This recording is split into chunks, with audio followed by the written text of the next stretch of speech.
3 hari aku guna smartphone ni dan ini yang aku rasakan.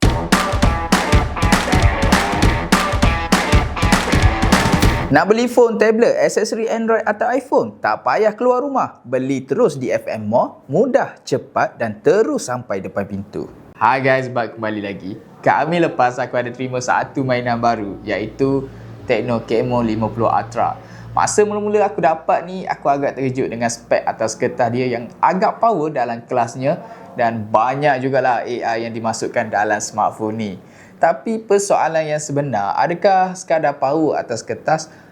Macam mana pula dalam penggunaan harian korang? So, aku dah gunakan smartphone ni lebih kurang dalam 3 hari dan ini yang aku rasakan. Jom aku share. First kali kita cerita pasal rekaan smartphone ni. Jujur aku kata yang smartphone ni memang ada identiti sendiri.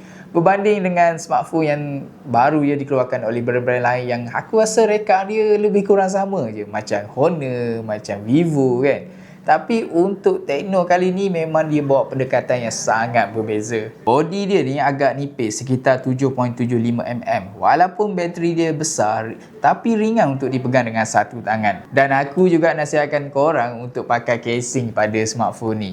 Dan back panel dia ni jenis matte yang licin. Aku jenis tak suka sangat sebenarnya yang jenis-jenis macam ni sebab dia memang mudah untuk tinggalkan kesan cap jari. Lebih-lebih lagi kalau tangan korang berminyak ataupun kotor lepas makan tu. So better lah korang pakai casing tu. Modular kamera belakang dia memang agak besar tapi sekarang memang dah trend yang fokus pada kamera. Akan ada housing kamera yang lebih menonjol. Satu lagi perkara yang buat phone ni nampak memang serius dalam tahap ketahanan dia ialah IP66, IP68 dan IP69K. Phone ni bukan sekadar tahan percikan air tapi boleh tahan air tekanan tinggi. Maksudnya kalau terkena hujan lebat ataupun terpercik air masa guna outdoor tu, korang tak payah panik sangat. Jadi untuk reka bentuk ni aku boleh puji, dia memang sangat cantik dan satu lagi dia punya ketahanan agak baik untuk air. Kita cerita bahagian skrin pula. Untuk Tecno Camon 50 Ultra ni dia menggunakan skrin yang curve dengan panel 6.78 inci curve AMOLED dengan resolution 1.5K. Bila korang tengok video atau gambar, warna memang nampak hidup dan kontras dia sangat cantik.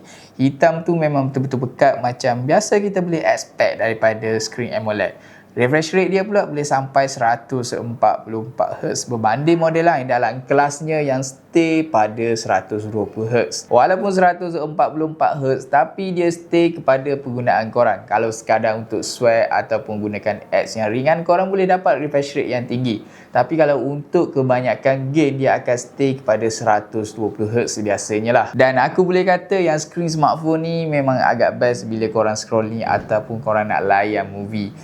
Walaupun aku ni bukanlah peminat skrin yang curve, sebab apa risiko untuk rosak pada bahagian curve bawah ni ataupun ghost stars tu memang agak tinggi kalau korang tak pakai tinta ataupun casing. Untuk prestasi pula, smartphone ni dia dikuasakan oleh Dimensity 7400 Ultimate yang dibina dengan teknologi 4nm. CPU dia ni boleh pergi sehingga 2.6 GHz dan GPU dia menggunakan Mali G615 MC2. Kalau daripada segi benchmark untuk smartphone ni, untuk skor AtuTu dia dapat sekitar 799,000 yang sebenarnya agak kuat untuk kategori telefon mid-range. Dalam penggunaan harian macam korang nak buka WhatsApp, Telegram, YouTube ataupun edit video yang pendek untuk TikTok, semua tu akan smooth sahaja.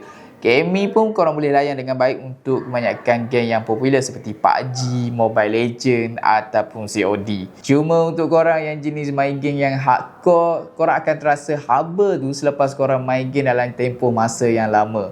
Tapi apapun prestasi untuk penggunaan harian memang lebih daripada sekadar cukup lah. Sekarang kita masuk pada bahagian paling kita suka cerita iaitu kamera smartphone ni. Untuk Tecno Camon 50 Ultra ni, dia menggunakan sensor 50MP Sony LYT700C lengkap dengan OIS. Sensor ni dia agak besar, jadi kelebihan utama dia ialah kemampuan untuk tangkap cahaya dengan lebih banyak dalam keadaan siam. Hasil gambar memang nampak sharp dengan detail yang jelas. Warna pula memang nampak hidup tapi masih dalam keadaan tahap neutral. Tak terlalu over macam setengah phone yang suka boost warna yang sampai nampak realistik. Kamera kedua pula ialah 50 megapiksel telefoto dengan 3 kali optical zoom, dan ini sebenarnya agak menarik sebab dalam kelas harga pertengahan ni jarang kita jumpa smartphone yang bagi telefoto yang sebenar. Kebanyakan phone hanya gunakan digital zoom, dan dengan optical zoom ni korang boleh snap gambar subjek yang agak jauh, contohnya ambil gambar orang yang dekat hujung jalan ataupun korang nak snap momen daripada jauh. Detail dia tu memang nampak kemas dan tak pecah. Dan kamera ketiga pula ialah 8 megapiksel ultra wide dengan sudut pandang dia 112 darjah. Lens ni memang sesuai untuk korang ambil gambar landscape, gambar bangunan ataupun gambar grup. Sekurang-kurangnya korang tak perlu berundur untuk ambil gambar kan. Tekno juga masukkan beberapa teknologi AI seperti AI 6 kali super zoom dan flash snap yang sepatutnya membantu tangkap gambar dengan lebih cepat, terutamanya untuk momen yang bergerak. Cuma sepanjang 3 hari aku gunakan kamera smartphone ni, kadang-kadang shutter dia sedikit lag bila aku nak ambil gambar dalam keadaan yang cepat. Lebih-lebih lagi bila aku ambil gambar dalam suasana yang low light ataupun malam. Mungkin ini bukan masalah yang besar untuk korang yang suka ambil gambar, cuma kena ambil masa sedikit lah. Untuk aku memang agak leceh lah, sebab korang kena hold sekejap smartphone ni untuk dapatkan gambar yang terbaik. Dan aku juga suka bermain dengan AI art gallery yang ada pada smartphone ni, yang mana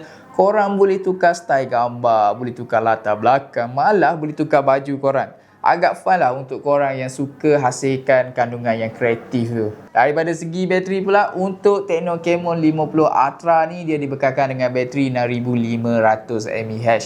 Memang aku rasa lebih sekadar pada cukup untuk penggunaan biasa. Lebih daripada sehari tu memang mampu bertahan lah. Dan smartphone ni juga dibekalkan dengan 45W fast charging. Walaupun bukanlah fast charging yang daripada flagship, tapi cukup untuk memenuhi keperluan untuk charge smartphone ni. So guys, dengan tanda harga RM1,499 untuk Tekno Camon 50 Ultra ni, korang rasa berbaloi tak untuk korang miliki? Dan cuba korang komen. Kalau korang berminat untuk dapatkan smartphone ni, aku akan buat masuk dekat Factory Mobile, dan aku perlu bantuan korang untuk komen. Korang rasa market untuk Tekno ni power ke tak? Kita jumpa next video. Jangan lupa like, komen dan share, subscribe channel Factory Mobile. Factory Mobile, your gadget solution.